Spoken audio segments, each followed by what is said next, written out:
welcome everyone to the BC Craft Brewers Guild Conference. I want you to know that you're part of history. You're sitting in chairs that have never been sat in the evolution of craft brewing.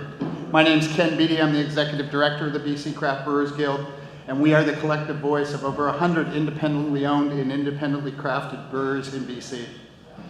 We have an action-packed day, 6 diverse seminars balanced between targeted for the novice to the expert. We also have a lunch and learn seminar for our members with Dmitry Batchinev, who is the BC Liquor Store Category Manager. That'll be beginning at 12:15, and that really is only for the members who deal or want to deal with the liquor board. The BC Craft Brewers Guild represents craft breweries in over 60 communities all over BC. Some of our breweries are small, and others even smaller, but they all brew flavorful local beer with passion and dedication. The mission of the Guild is to support the ongoing creation and discovery of truly great British Columbia craft beer. The Guild is also the proud parent of the BC Ale Trail, our world-class beer tourism initiative. We are pleased to announce we are one of 3 finalists for the best marketing campaign in Canada from the Canadian Tourism Awards.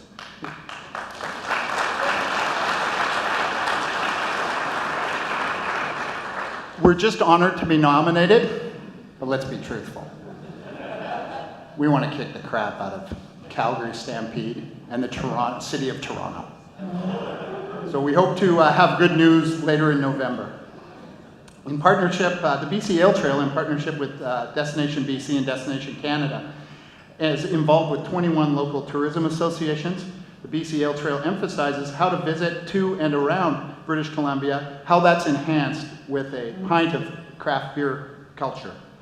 In the increasing preference of local craft beer in BC and the growth of artisanal, oh, I knew I wouldn't get that, of craft beer there in North America and really worldwide, the BC Ale Trail emphasizes the buy local movement. It helps showcase independent breweries, it connects visitors to the unique culture and to the heart of communities all over the province. We want you to arrive thirsty and leave inspired. We want you to do that today too. So you'll be able to, on the big screens in the trade show rooms and the other rooms, you'll be able to watch our beautiful imagery from all of our ale trails. And if you haven't checked out, there is something in your conference bag, but if you haven't happened to check out bcaletrail.ca, please do. As a conference is only as successful as the people who support it, we want to thank all of you for choosing to join us today. We're greatly appreciative of the support that we have received from the 34 suppliers represented in our trade show. Please visit all these booths, stay in the trade show when not in seminars, and let's keep those people in the booths really busy today. Sometimes trade shows can be like a tumbleweed connection. You just kind of watch the tumbleweeds go by. So we don't want that to happen today, and we're motivating you. The bar and all the beer is in the trade show. And that starts at 11 o'clock. So all that we ask is you can move around the facility with your beer in your hand. All we ask is you don't go outside with the beer, because it would be really poor for the BC Craft Brewers to get written up by the liquor board. That wouldn't be good. Not good imagery. Before I bring up our host for today's conference, I would like to acknowledge the efforts of some of our suppliers who have really gone above and beyond even our lofty expectations. West Coast Canning, we'd like to thank you. They're the mobile canning company for BC Craft Brewers for sponsoring the coolest AGM last night at the Alpen Club. As it was described to me, man, that was great. I went to an Oktoberfest last night and an AGM broke out. Thank you, Don Ferrian. Direct Tap Logistics, who are empowering the growth of the craft beer community for hosting tonight's party at their Warehouse of Magnificent Delights. The party starts at 7 p.m. and goes late. Tickets are still available at bccraftbeer.com website. Please join us if you've got nothing to do and you want to see a circus and what we describe as total mayhem. So if you're not sure what total mayhem looks like, tonight about 10 o'clock you'll find out. I'd also like to thank Bomber Brewing and all our members who worked with Blair to create our very own original collaboration beer for Oktoberfest, and it'll be available for you to try today if you haven't already. And finally, I'd like to acknowledge the support of our founding sponsors These companies have really worked with our board for a number of, from our initial startup to provide specific targeted membership benefits and ongoing benefits to our members each day. They are located on what we're calling Founders Row, which is in the trade show right in front of the stage, and we'd really like you to go and say hi and thank them, particularly the breweries, thank them for their efforts. Firstly, I'd like to thank BC Hop Company, a family-run business, a world-class harvesting, processing, and distributor of BC-grown hops. They also host on their farm, which many of you have been to, the BC Fresh Hop Festival every year in October, and they had over 40 breweries this year. Great Label Box Company is an award-winning manufacturer and distributor of custom and stock packaging solutions for our members, and they have customized a special benefits for our own members. Capri CMW Insurance, they created our own exclusive insurance program for us called Crafter's Choice. In partnership with Northbridge Insurance, they meet the unique needs of craft breweries in BC. And distillers. So we have some brewers who do distilling too. Brewers pour their heart and soul into their craft, deserving the most comprehensive and flexible protection available, which is provided by Capri CMW. And finally, Richard Buell Sutton, not only the oldest law firm in BC, but also the Guild's law firm. Look at us, we have a lawyer. More importantly than just being RPA, more importantly than that, though, Richard Buell Sutton provides with us today our host. Carlos Mendes is the head of Richard Buell Sutton's craft brewing practice group. Dedicated to craft brewers, it's the only group of its kind in Canada. He acts as general counsel to numerous BC breweries, assisting them in all their diverse legal needs. You may know Carlos by his Twitter handle of @BCBeerLaw and his blog of bcbeerlaw.com. Or you may have read one of his bi-weekly articles in Scout magazine. You may have seen him in a suit and tie, speaking at a conference or an event about regulations in the beer industry, or you may just know him as that bearded, tattooed lawyer who always seems to talk to everyone at beer festivals. He's a true friend of the BC craft beer industry.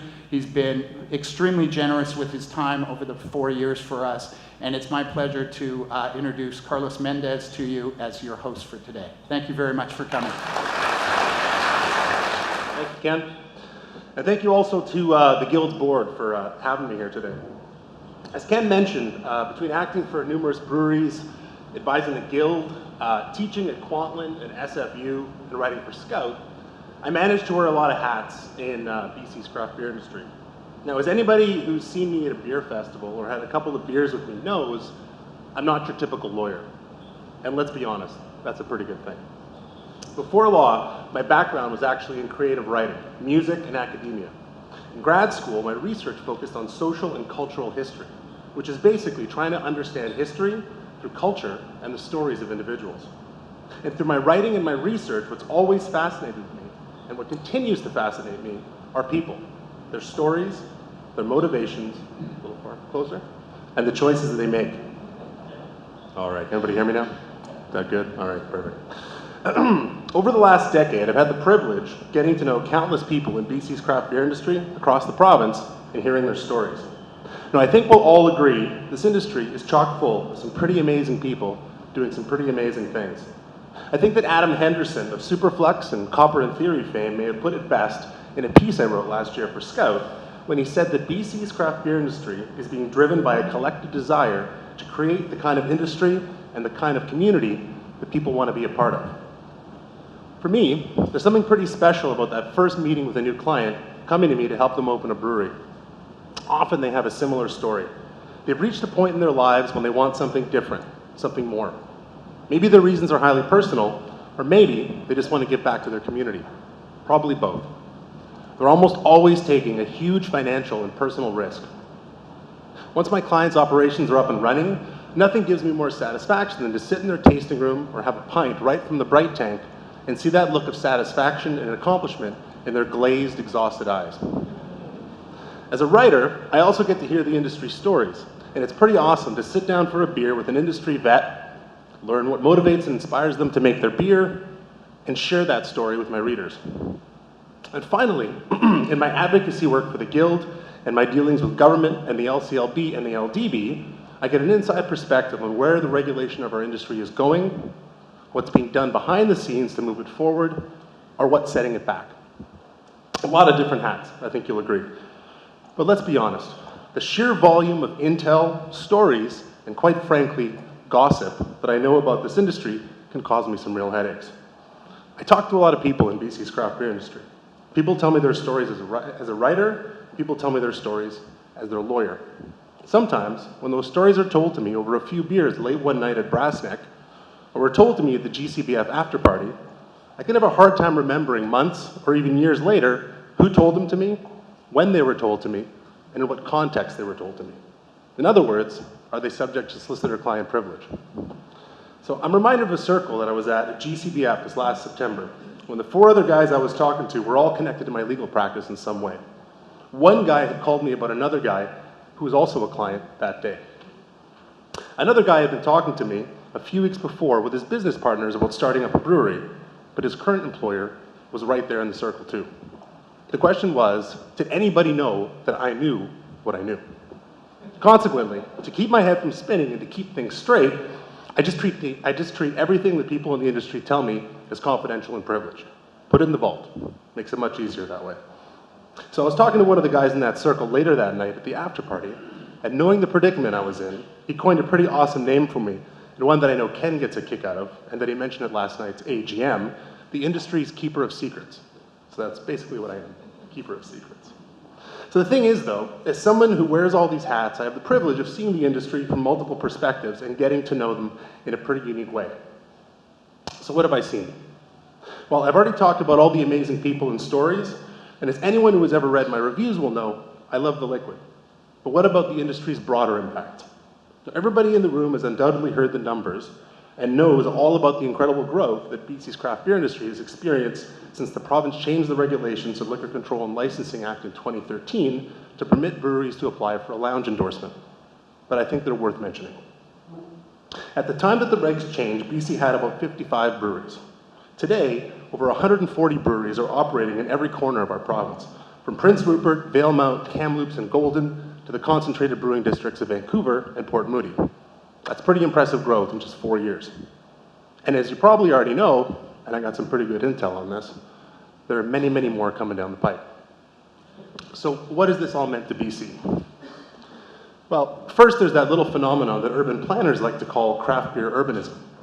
As we've seen across the province, brewery lounges can function as important community meeting places, bringing people and ideas together and creating a strong sense of community and localized civic pride. After witnessing the challenges that breweries in Vancouver have faced when dealing with the city, it's always amazing to see how excited local governments and smaller centers can be to get a brewery.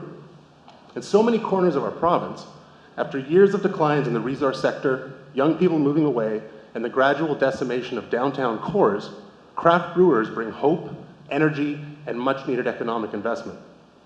I can't tell you how many of my clients have had to just walk into a mayor's office in a smaller community and ask for a rezoning, only to have it moved through city channels and council in quick succession. Over the last years, I've definitely seen the impacts that my clients have made across the province and right in my own backyard.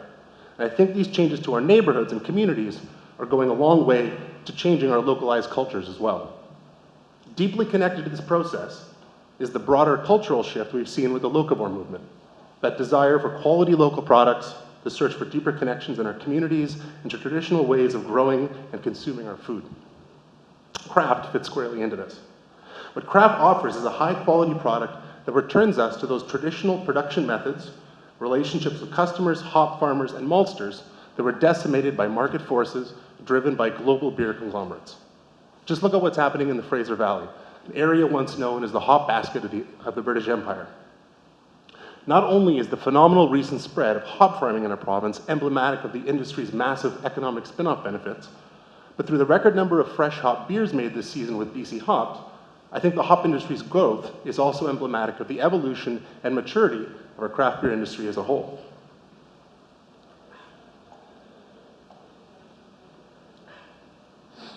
I mean, look at us here today.